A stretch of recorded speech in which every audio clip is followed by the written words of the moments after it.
A giant aircraft stands on the tarmac at Marseille in France. It's been taken over by hijackers who are preparing the worst terrorist atrocity the world has so far seen. The men are heavily armed and carrying powerful explosives. The French Prime Minister faces a terrible dilemma. Storm the plane, lose 173 passengers and crew. But let it take off, and there'll be an even bigger price to pay.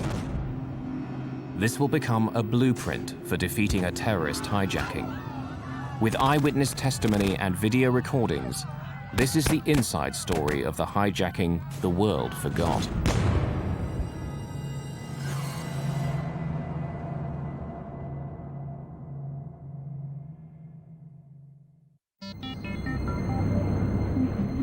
It's Christmas Eve 1994.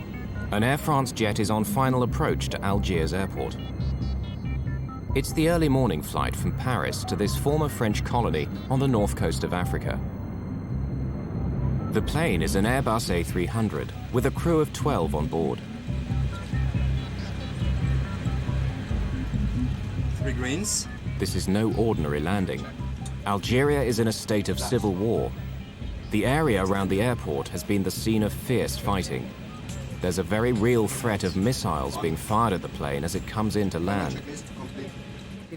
The flights to Algiers are only done by volunteers because of the terrorist threat. We're all aware of it. We accept the risk.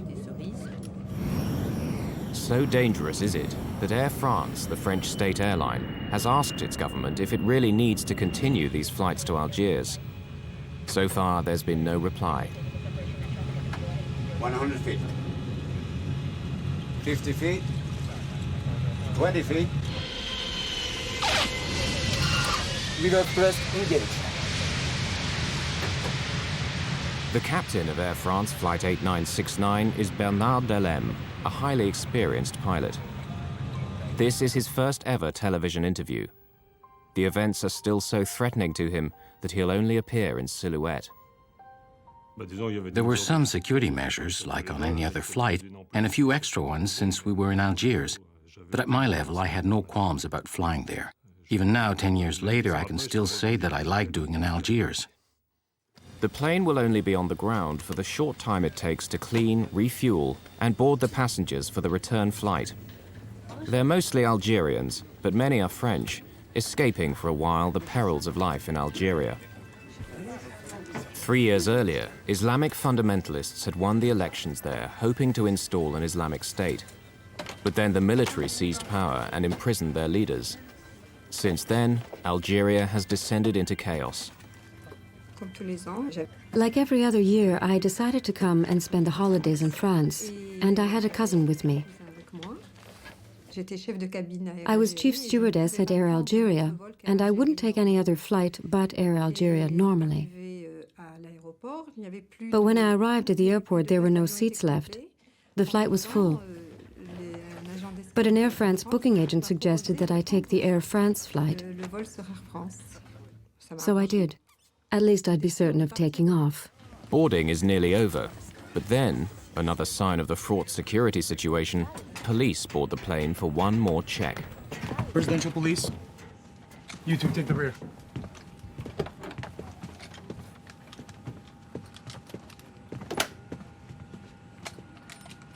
Police, nobody move, please. Presidential police, we're carrying out an identity check. All right. No, you stay here, we'll handle it. It'd be best if I made an announcement. Okay, go ahead.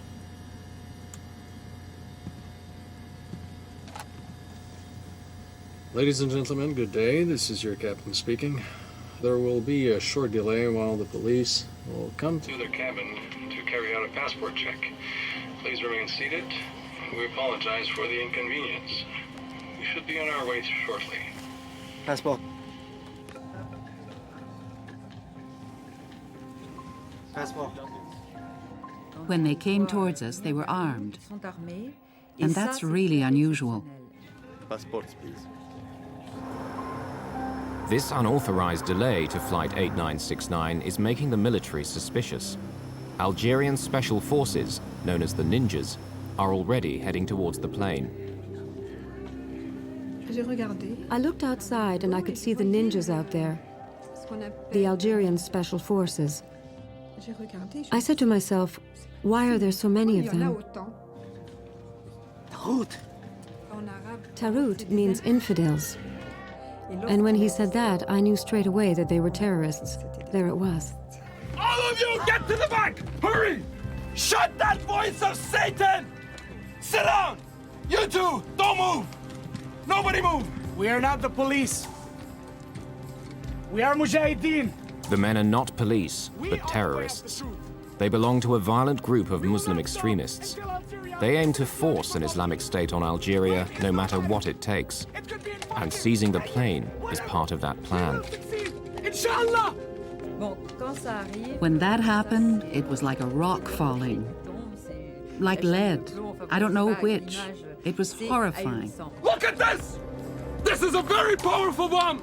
There are others just like it! Ready for a great fireworks show in the sky! We are the Mujahideen of the people! God has chosen us to die, and you to die with us! The leader, 25-year-old Abdullah Yahya, is a notorious killer. There is nothing to fear! God awaits us all in his heavenly paradise!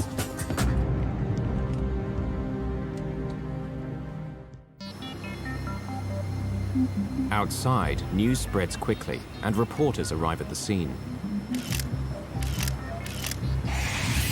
In Paris, the French Prime Minister is urgently recalled from his Christmas holiday. It's an international crisis.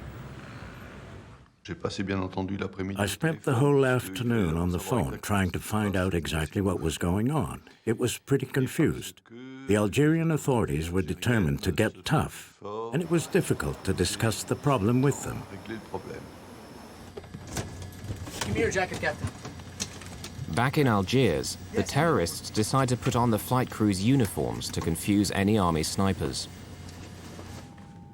Meanwhile, in the cabin, one of the terrorists is not happy with what he sees.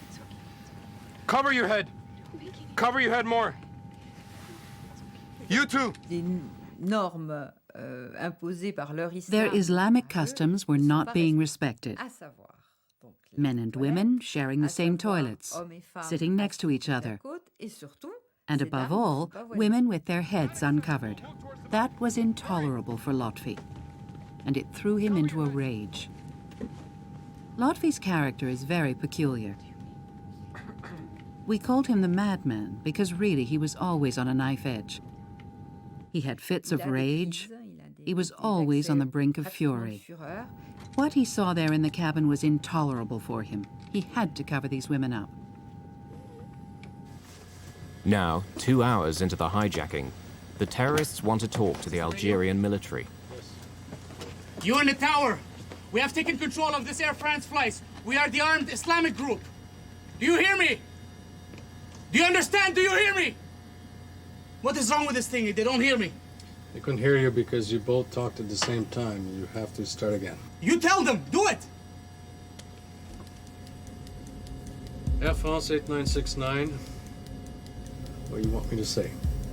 The terrorists order Captain Dhellemme to take off for Paris. They say they're going to hold a press conference there. But the plane can't move. The passenger boarding stairs are still attached, and the Algerian authorities have parked vehicles to block the runways. Air France 8969. The passenger boarding stairs are still in place. Please remove them immediately.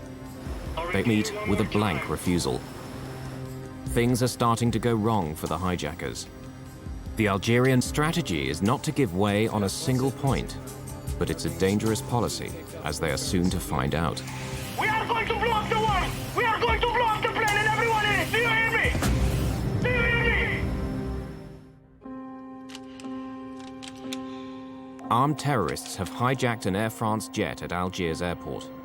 They want to leave for Paris, but the government won't let them. It's a stalemate, for the moment. I'll say it one more time. Please remove the boarding stairs so that we can leave for Paris. You think we are joking? We will show you how we are joking. We are soldiers of God. We are ready to die. We will show them. The terrorists are about to send a message to the Algerian government. During the passport check, they've identified among the passengers an officer of the Algerian police. Then 2 rows behind me, there was a policeman. Can you come with us, please? We need your help. He asked the policeman to follow him.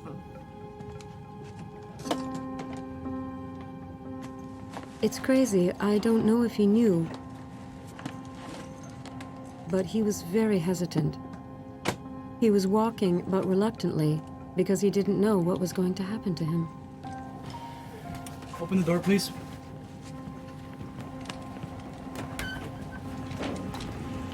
So please take our message to the government.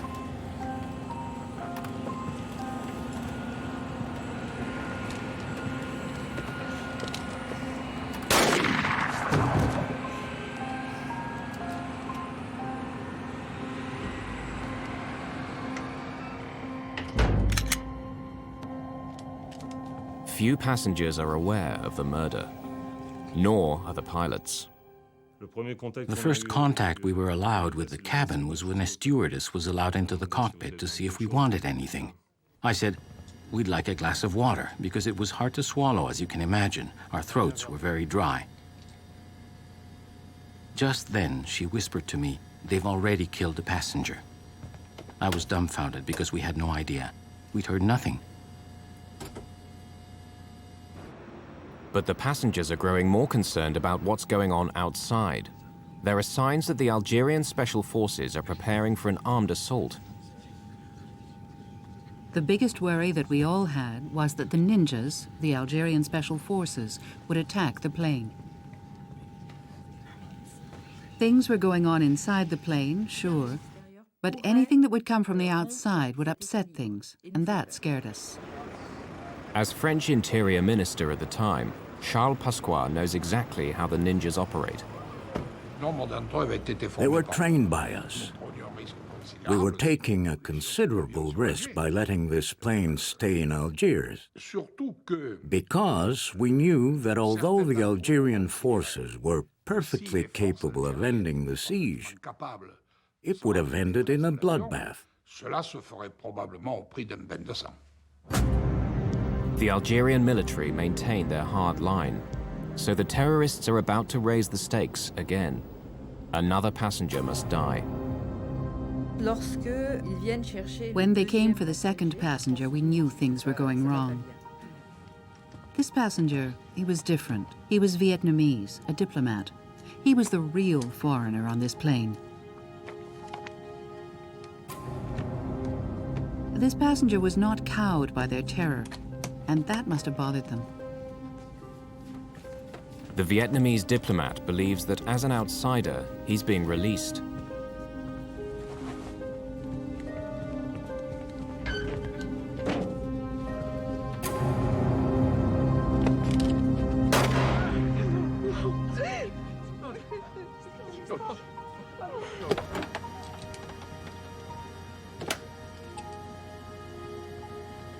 The stewardess went back to the cabin and came back with a bottle of water and some glasses. She served us and whispered, it's not one now, it's two. Immediately, I realized that we had really hit the jackpot. As the hours go by, the crew and passengers begin to recognize the different personalities of the four men.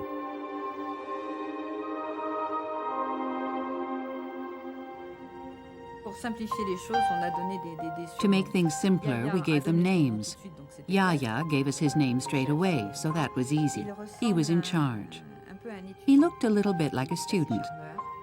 He was friendly enough, very calm, except when he flew into a rage, and then he would act like a gangster. Lotfi, the madman, was the one who insisted we follow their laws, the one who was the most fanatic, the most fundamentalist. He'd already been in prison and been tortured. He had a hatred of the government, and he had a very short fuse. He was the dangerous one, the real psychopath. The third one didn't have a name. We called him Bill. He was a little bit simple. You wondered what he was doing there. And you could see him wondering the same thing. It was an error in casting. He was more of a goat herd than a terrorist. Then, finally, there was the killer. It was he who did the shooting, and who cleaned his gun afterwards without any remorse or feeling. I wonder if he knew what he was doing. The killer in the group is becoming increasingly bizarre.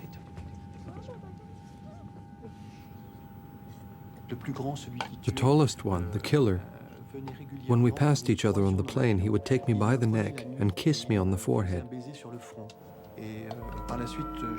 And later on, the meaning of this was more or less confirmed to me. People told me that this could be seen as the kiss of death. Finally, Morin plucks up enough courage to voice his fears. Can I say something?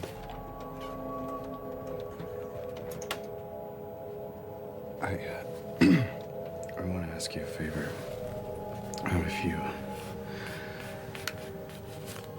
If you decide to kill me, I want you to promise me. I don't want to be killed by a bullet in the back, because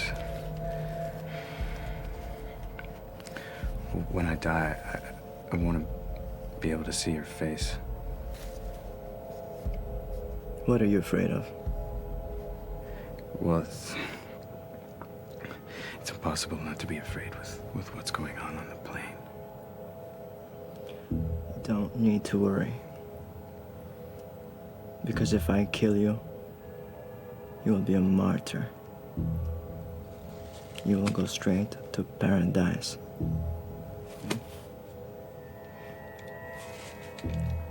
I can tell you that it didn't make me feel any better. In Algiers, it's stalemate. Neither side is giving way. In Paris, the French leaders are frustrated. They believe their own special forces could bring the hijacking to a safe end. But the Algerians refuse to let foreign troops in to sort out an Algerian problem. I asked the Algerian authorities extremely forcefully and urgently to let the plane take off, because I considered that it was a French plane belonging to Air France, which, although it had on board a majority of Algerians, had dozens of French there too. So it was for us to solve the problem.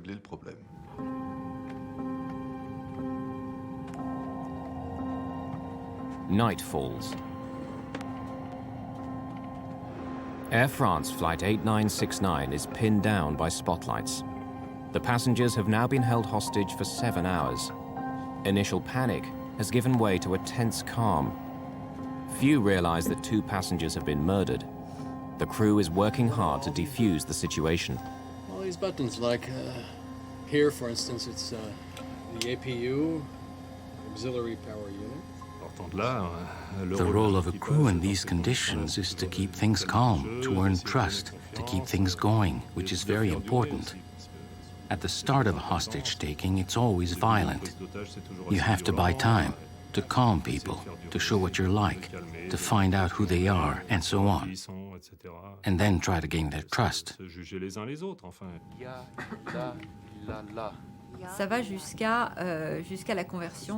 There was the conversion to Islam of 2 stewardesses, of whom I was one. It was a request from the terrorists. I don't have any disrespect for believers, but if it could help calm the terrorists down, then I didn't have any problem faking a conversion. We are going to blow up the world! We are going to blow up the plane and everyone in it! Do you hear me? Do you hear me? Through the night, the threats and ultimatums continue. But the Algerian government will not give in. It's a battle of wills. At one point, it was quite calm. I made a tour of the cabin about 2 in the morning. There were 2 of them lying on the floor, between door 1 left and door 1 right. I thought, look, 2 of them are asleep, one's at the rear, there's only one in the cockpit. If an assault took place now, maybe it wouldn't be so bad. But that's as far as it went.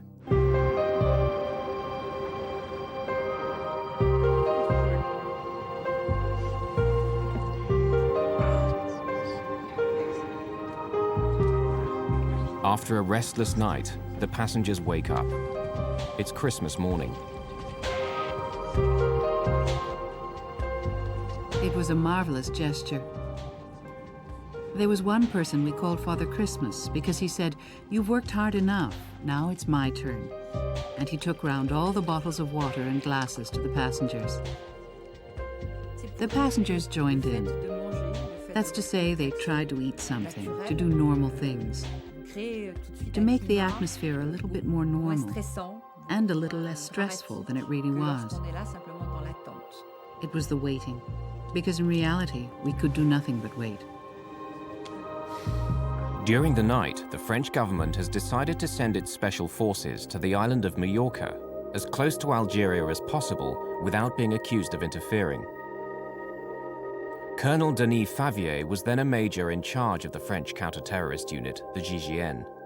Since the hijacking, it's feared that terrorists have put a price on his head, and he doesn't want his face to be seen. The decision was taken to send GIGN to Majorca. An Air France aircraft was put at our disposal, identical in every respect to the hijacked aircraft, as well as an experienced crew who knew the technical side, all the details of the plane. En route to Majorca, Major Favier's men have familiarized themselves with every detail of the A300 Airbus, in the expectation that they will get the chance to attack the plane. Back in Algiers, the terrorists release some passengers, mainly women with young children or people with serious medical conditions. But there are still over 170 people on board, a handful for the 4 young terrorists. And the passengers are not who they thought they would be. I don't know how the terrorists organized their business. They certainly put a lot of thought into it. They obviously wanted to seize a symbol of France, and Air France is a national symbol. But perhaps they didn't realize that in an Air France plane at Algiers, most of the passengers would be Algerians. 138 of the passengers are Algerian citizens. The terrorists offer to release them, leaving only the French nationals on board. A gruesome indication, perhaps, of their final plan. However, the Algerian passengers refuse to leave. It's true that in Algiers they were going to free some of the passengers, and they refused to get off. I think that one of them said, "If we leave, then afterwards they're going to kill the crew, so I'm going to stay." I think that this man was sincere. I can't explain it, but it was the truth. The Algerian government has another trick up its sleeve. They've managed to identify the terrorist leader, Yahya, and bring his mother to the microphone to try to weaken her son's resolve. Ma!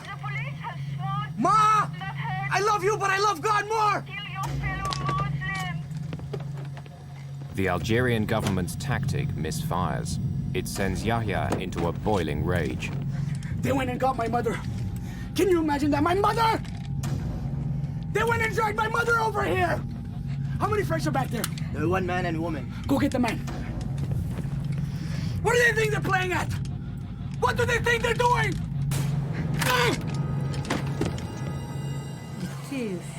He was furious. He had no intention of changing his mind. Even the love of his mother, even his mother couldn't do anything. Until now, the terrorists haven't targeted any French citizens. But their time has come. 2 staff members of the French embassy are on board, a secretary and a young chef.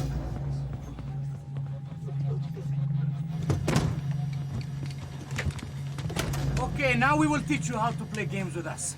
Are you listening to me?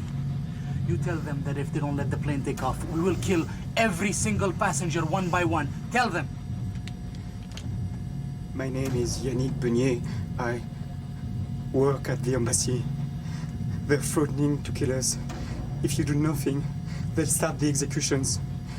You've got to do something, and quickly. Quick as you can. We care nothing for you. We are soldiers of God. We'll kill him and we'll throw him outside the door. You can come and pick him up. Get me a magazine. He was terrified, Yannick. He was looking at me, but he was terrified. Was he pleading with me to help him? Was he? You two, we better off going back to your places. Go!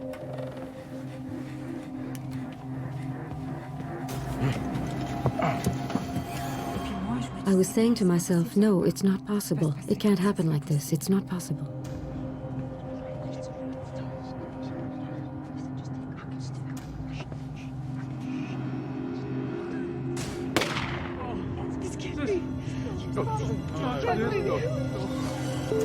The door-open warning light confirms that the terrorists have carried out their threat.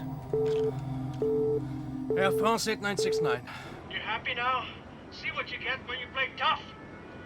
On a assisté à distance. We witnessed at a distance the execution of this man.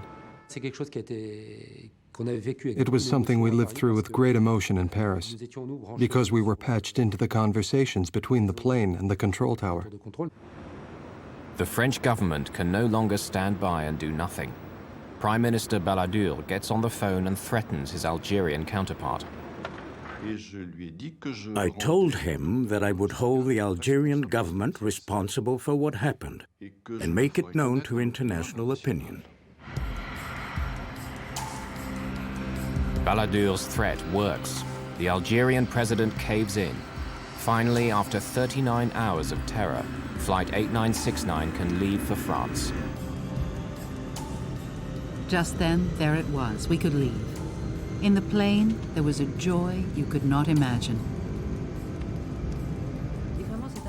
And really, this impression that that was it. We'd succeeded. We had all succeeded, and we were going to be saved. We were leaving Algiers. But there's a problem. All the time they've been on the ground, the captain has kept the auxiliary power unit running. It's a small jet engine in the tail of the plane which keeps the power supply going. It uses around 4 tons of fuel a day. Now there isn't enough to reach Paris. Only Marseille on the southern coast of France. Navigation lights. On. Air conditioning packs. Flight 8969 prepares to take off. The crew are relieved to be going home. Both they and the passengers believe that whatever the future holds, it can't be as bad as what they're leaving behind. They don't realize the horror that awaits them.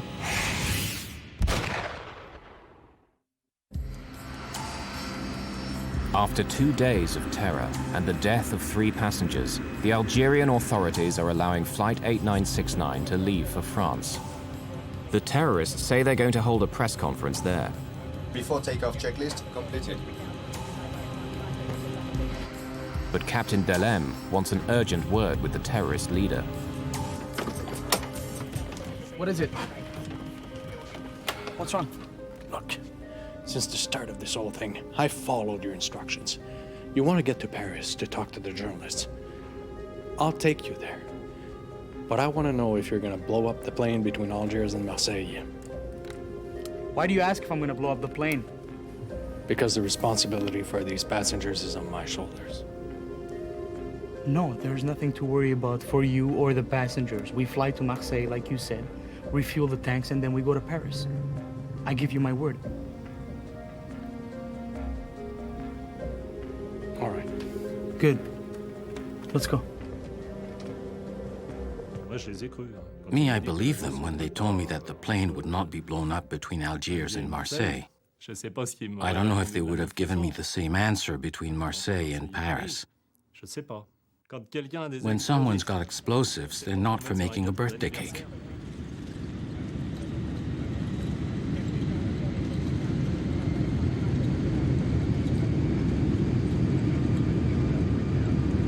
We have 2 terrorists strapped in their seats in the cockpit, and they're so excited. They're like kids, excited, happy. What's more, they'd succeeded. At 3:30 in the morning on the 26th of December, the plane approaches Marseille airport. They're unaware that Major Denis Favier and his French special forces have got there ahead of them from Mallorca and are now planning a showdown. Normally you arrive on ground that's held by the enemy. But here it's the enemy who's going to arrive on ground where you are in total control. And that's a key element in the success of the operation. 50 feet. 20 feet. For the terrorists, it's the magic moment. We are landing in France. We'll get fuel. We'll get provisions to take off again and go to Paris, because that's the objective. The airport is very dark. There are the lights of the plane and the little car, the Follow Me car, which we follow, and we do not go to the terminal. The plane is being deliberately led away to a remote corner of the airfield. Tension is very high because the French government has received some alarming news. While the plane was flying towards France, we received other information, according to which the terrorists planned to use the plane to carry out an attack on Paris.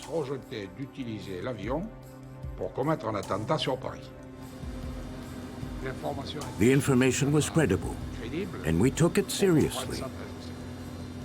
So the decision was made that no matter what, the plane would not take off from Marseille.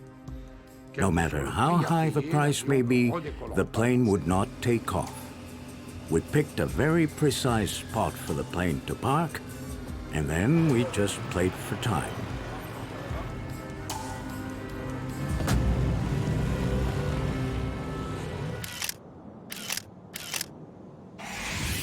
The French tactics will now be dictated by Major Favier. His plan is to wear the terrorists down. Whilst always appearing conciliatory, the French will spin out negotiations as long as possible. They know that Yahya and his men must be tired. The hijacking has now gone on for almost 2 days. Air France 8969, we require immediate refueling. 27 tons! 27 tons. The terrorists have learned from the flight crew that 27 tons of fuel will fill the tanks, far more than the 9 tons needed for the journey to Paris. It appears to confirm the intelligence report that the plane is to be used as a firebomb. They say it's not possible because of the killings, because of what happened in Algiers. It's in all the papers. The workers who do the refueling are afraid. They won't come near the plane. Tell them we want to go now. We'll do a press conference in Paris. Air France 8969, they want to leave for Paris right away. They wish to hold a press conference in Paris.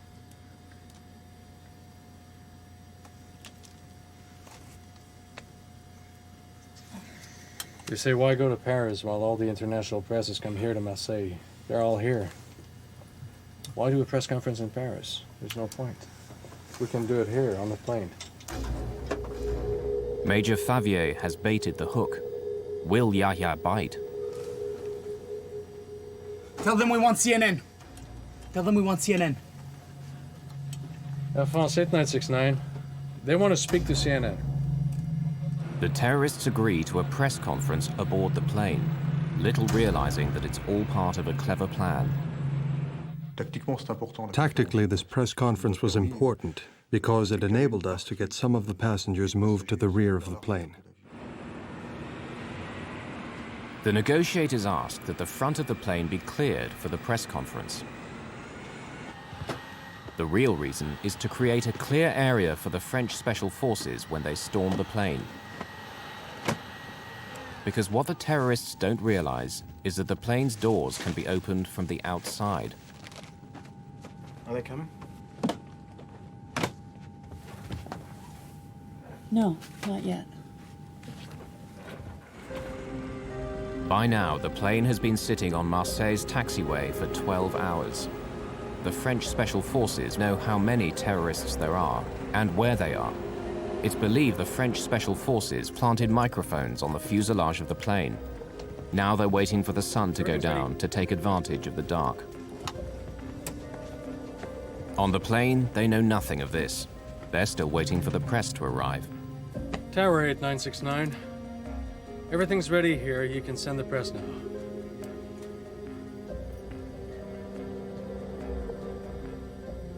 8969, what do you mean they're not ready? No. You said they were ready over an hour ago and you were going to get them. Come on, there's not much time left. There must be hundreds of journalists there. This will be the biggest scoop of their careers. They're up to something. We can't stay here. I assure you, it's... Captain, move the plane over there. I promise you, we'll be... Captain, move it right now. Do it. Move the plane over there where the other ones are. We'll be fine. I promise. Move the planes! Go over there where the other ones are! Do it! Do it! Let's go. Start engines. Suddenly, all Colonel Favier's plans are in disarray. Yahya, the terrorist leader, now has the initiative. Tactically for us, the situation was very bad. Our positions were based on the plane being parked at point A, and all of a sudden it's at point B. So we have to reorganize very quickly. Captain Dhellemme is forced to park right at the foot of the tower, close to the terminal and other flights. If they blow up the plane now, the casualties could be enormous. Tell them it's too late now! There won't be a press conference. It's too late. It should have been done. Tell them to fill the tanks. We're leaving. They have until 5 o'clock. At 5 o'clock, we're taking off. Tell them, Captain, do it. I've had it. Do it. Air France 8969. Major Favier is having his men picked up as fast as possible to move to new positions. He puts snipers on the terminal roof, where they'll have a view of the cockpit. He only has a few minutes to set up his emergency plan, a cavalry charge of passenger boarding stairs. 3 air stairs and 30 men. This is the plan. Penetrate by the 2 rear doors, with 2 teams of 11 men each at the rear right and rear left doors, and then a penetration by a smaller team of 8 men at the front right door to gain control of the cockpit, since we know that the terrorist leader is in the cockpit. Our intention is to cut off the cockpit from the rest of the plane. By 5 o'clock, no fuel has been delivered. The authorities have no intention of allowing the plane to take off. 5 o'clock comes round, and there, it's the moment when Yahya has to do something.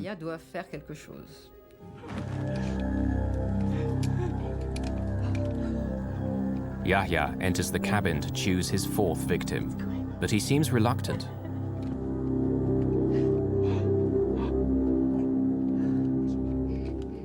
He chooses a member of the crew, the youngest, the most foreign, who had made the mistake of telling him he was an atheist.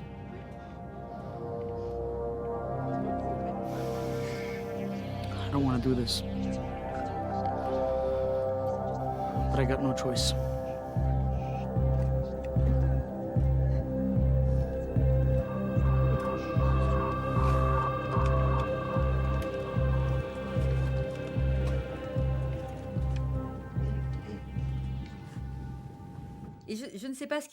I don't know what was going on in Yahya's head, and we never will. I don't know if he changed his mind, but he kept putting off this execution. So instead of that, he fired on everything around.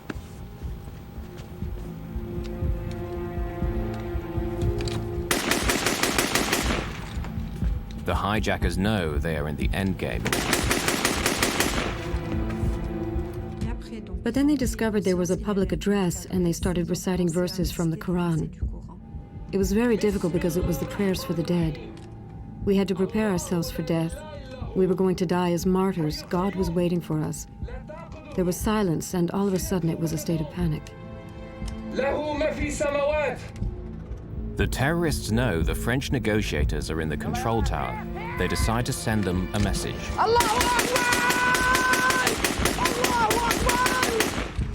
One of the terrorists opened the side window of the cockpit and hosed down the control tower.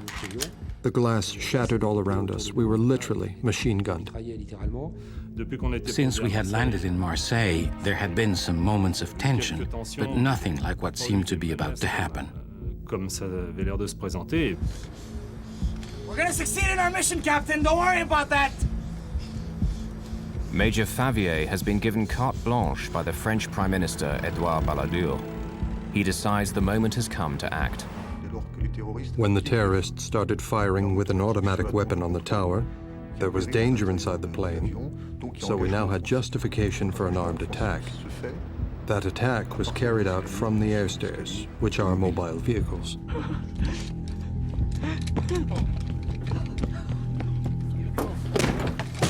They're coming, the Taru are coming! At that moment, everybody understood, them and us, that it was the beginning of the assault. The cavalry charge is underway. This is actual footage of the attack. There are 8 of us on the front right air stair. The first air stair gets to the aircraft. There's a small problem with the height, as it was a little bit higher than the door. The door hits the top of the air stair, a slight step back, the door opens, the air stair touches the plane, and the group goes in. Then it's the apocalypse. Get down! Get down! And then the group that has gone in comes under a deluge of fire from the terrorists who shoot at everyone who enters, an extremely murderous fire. There's not a moment's doubt about the nature of this gunfire. They are shooting to kill. At the rear of the plane, the other 2 squads of Favier's men enter. So I hear, hands on your head, don't move, hide, get down as low as you can. I just wished to escape. The situation we were in was extremely violent, so I pulled the overcoat I had over my head so I wouldn't see the tracer bullets whizzing past, nor what was going on around. Hundreds of bullets are whistling through the cabin. Grenades are exploding. There's smoke and confusion everywhere. I was in a rather bad spot, so I tried to make myself as small as possible. You stop breathing, and you imagine that you're hard enough to stop the bullets. The snipers on the terminal roof can see the terrorists in the cockpit, but frustratingly can't get a clear shot. The co-pilot is blocking their view. But that problem is about to be solved.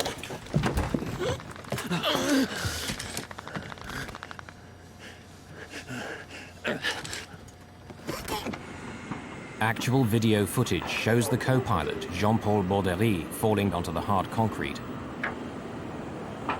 Yet he still manages to stagger away to safety.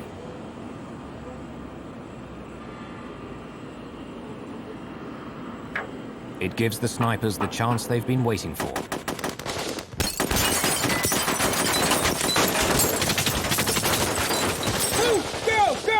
At the rear of the cabin, the French Special Forces is evacuating the passengers through a hail of gunfire. But cabin steward Christophe Morin finds himself unable to escape. I tried to take with me a woman, a passenger who had been sitting next to me, but she was too fat, she could not come. So we just held hands. Unbelievably, only a few minutes after the assault began, most of the passengers have been rescued.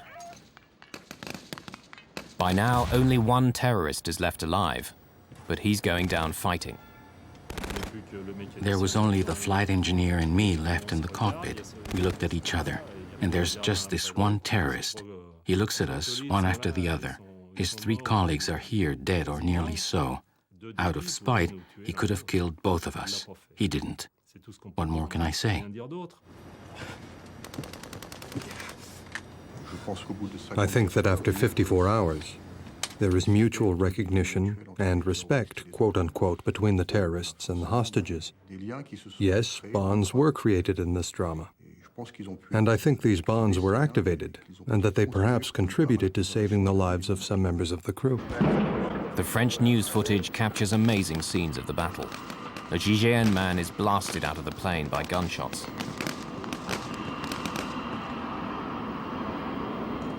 The final surviving terrorist holds them at bay for almost 20 minutes, but his time and his ammunition are running out.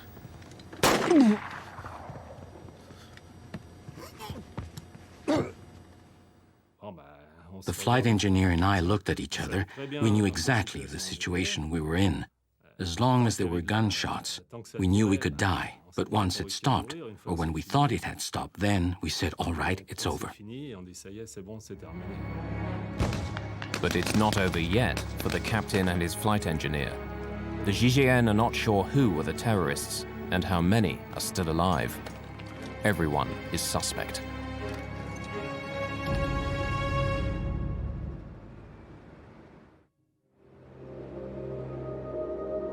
The battle around the cockpit has been so fierce that everyone believes the flight crew are dead. The French special forces suspect that any survivors may be terrorists in disguise. The flight engineer is hustled off the plane and handcuffed. Get up! Hands on your head. I'm the captain of the plane. I will get out, but not with my hands on my head. I would never have left the cockpit with my hands on my head. After all I have been through, I would not be punished like a child. When we saw Burgniard and Alain come out, we couldn't believe it. Alain was handcuffed and his shirt was covered in blood. He said, "I'm deaf, I'm deaf." But we said, "Yes, but you're alive." We told them, "He's our flight engineer, let him go." It was incredible.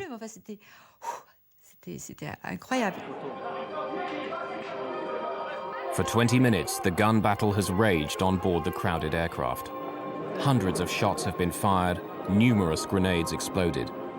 Yet all 173 passengers and crew have survived. Captain Dhellemme himself escaped with bullet wounds to his right elbow and thigh. The crew had a specific responsibility, the duty to save the hostages and to safeguard the plane. The crew in general and the captain in particular, they all rose to the occasion. 9 of the 30 GIGN men have been wounded, 1 seriously. When I assessed the gravity of the GIGN men's injuries, and when we learned that none were fatal, then yes, I could consider that the operation overall had been a success. Out of the 161 passengers who survived the hijacking, only a few have suffered slight injuries. A huge relief to the French Prime Minister. I cannot say that I was calm that day, but I considered that there was no other decision to be made than the one I took. So the only thing that was left for me was to hope that things would unfold well. And as a matter of fact, they unfolded exceptionally well. I would not have dreamed that they would go that well. All the French special forces and the crew members received high national honors for their courage. For a long time, I kept seeing the faces of the 3 dead passengers that I couldn't save. Then, when the time of the medals came, I realized that I had helped save 170 people. It's a lot more gratifying, and it allowed me to mourn and get over it. I don't wear the medal, but I'm proud of having it, and I consider that we deserved it. We only did what we were supposed to, our job. It was a textbook mission, one of the most successful anti-terrorist operations ever carried out. But the traumatic experience will never leave the survivors. Zahida Kakachi, the passenger, could not stay in Algeria. She became so anxious about her safety, she emigrated to France. Stewardess Claude Burgniard was thanked by Air France, but never worked for them again. Christophe Morin suffered the same fate. Since this horrific experience, his outlook on life has changed radically. He now works for a charitable organization. Captain Dhellemme eventually returned to flying duties. After a further 9 years of service, he's recently retired from Air France. Later, a former leader of the Algerian terrorist groups, Omar Chiki, confirmed that the plan had been to blow up the plane over the Eiffel Tower, the symbol of the French nation. Hundreds might have been killed when the plane crashed down onto the crowded streets of Paris. They never tried again, and the world would forget this hijacking. until 7 years later.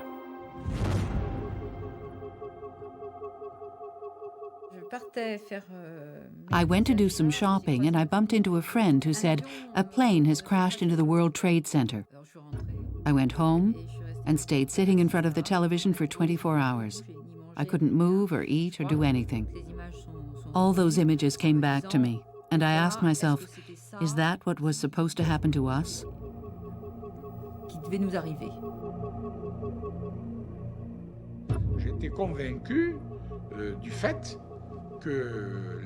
I was convinced that the terrorists wanted to crash the plane over Paris. To them, it would have been a great feat. Crashing a plane on the Eiffel Tower or the Élysée Palace would be an extraordinary feat. Above all, I kept thinking, we had apprentice terrorists, boys who didn't understand very well what they were doing. But voila, they taught everyone a lesson.